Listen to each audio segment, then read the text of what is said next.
Connecticut lawmakers have approved a new state budget for fiscal year 2027 with a focus on education, child care, and helping local towns, all without raising taxes.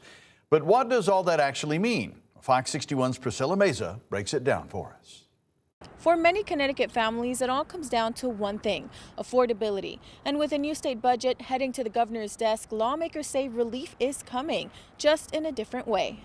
Connecticut's new $28.1 billion budget uses a recent revenue surplus to boost spending without raising taxes. A big chunk of that money is going toward education and local communities, with more than $270 million in additional aid for schools and towns. State leaders say that funding is designed to help close local budget gaps and potentially prevent property tax increases. For people like Stephanie Floyd, who just moved to Connecticut and is looking to buy a home, that could make a difference. We're new to the area and we're renting right now, but we're definitely planning to settle down and buy a house soon, so it would be extremely important, especially with our little guy. The budget also includes a major investment in early childhood education, with $300 million set aside to expand access and support for families. And for Floyd, that's a priority. That's what our focus is. Number one. Yeah, and anything that supports education for our little guy is important to us. Yep. The plan also adds a new tax credit for caregivers and expands the state's tax-free week, raising the price limit on tax-exempt items from $100 to $300. But not every proposal made the final cut, including a one-time rebate check that would have sent money directly to residents. Instead, lawmakers say this budget focuses on long-term relief. For Damian Kramer, that approach hits home. That made a big difference for us because we just moved into an apartment for the first time in years after living in a home, and we lost the home, so we had to move to an apartment, so that'd be great for us. He says investing in schools and childcare is the right move. The budget seems great. It seems like they're focusing on the correct things like childcare and school funding, things like that, which are what matter. And for him, stronger school funding is personal. I think schools are the most important thing because I didn't get a lot of help in school that I needed, and if I would have gotten that help, I feel like I would have gotten a lot further in life. Lawmakers say the goal is to give towns, schools, and families more stability while also using part of the surplus to pay down pension debt and build up the state's saving. Governor Ned Lamont is expected to sign the new budget into law soon. In Hartford, Priscilla Meza, Fox 61. All right, time for a first look at the weather here. And if you like warm weather, there's good news in the forecast. Chief Meteorologist Rachel Frank is here with a first look at that forecast. Rach? Yeah, the only thing is if you blink this week, you're going to miss it. So make sure you carve some time in for yourself outside the next couple of days. That warming trend is going to start tomorrow. We'll see highs in the 60s to right around 70 degrees. But the warmest day of the week will be Tuesday, with some towns up around 80 degrees. Then we not only start to trend cooler for Wednesday right through this upcoming weekend, but we're also looking at some much needed rain.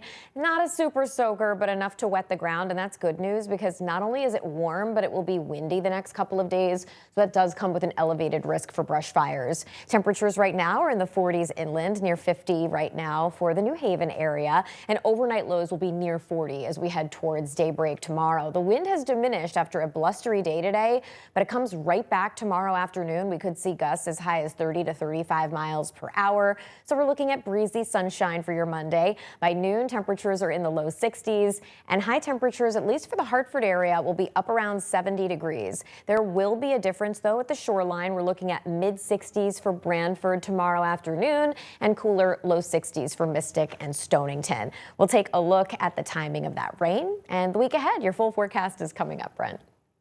All right, Rachel, thank you. We have breaking news to tell you about right now. Former New York Mayor Rudy Giuliani is hospitalized in critical but stable condition.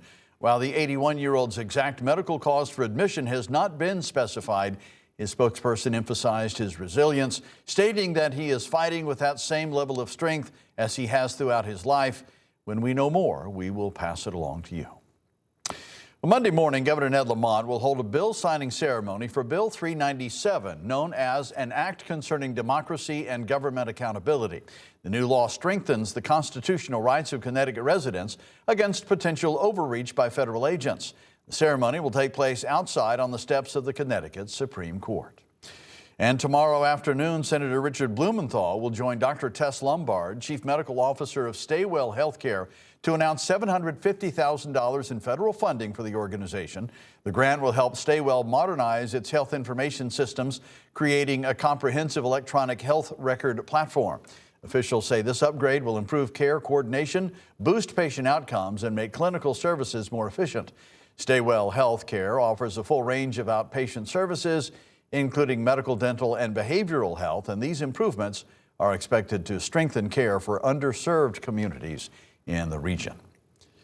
Well, 204 firefighters who have died in the line of duty across the country were honored in Maryland this weekend. Their names were added to the National Fallen Firefighters Memorial during a special ceremony in Emmitsburg.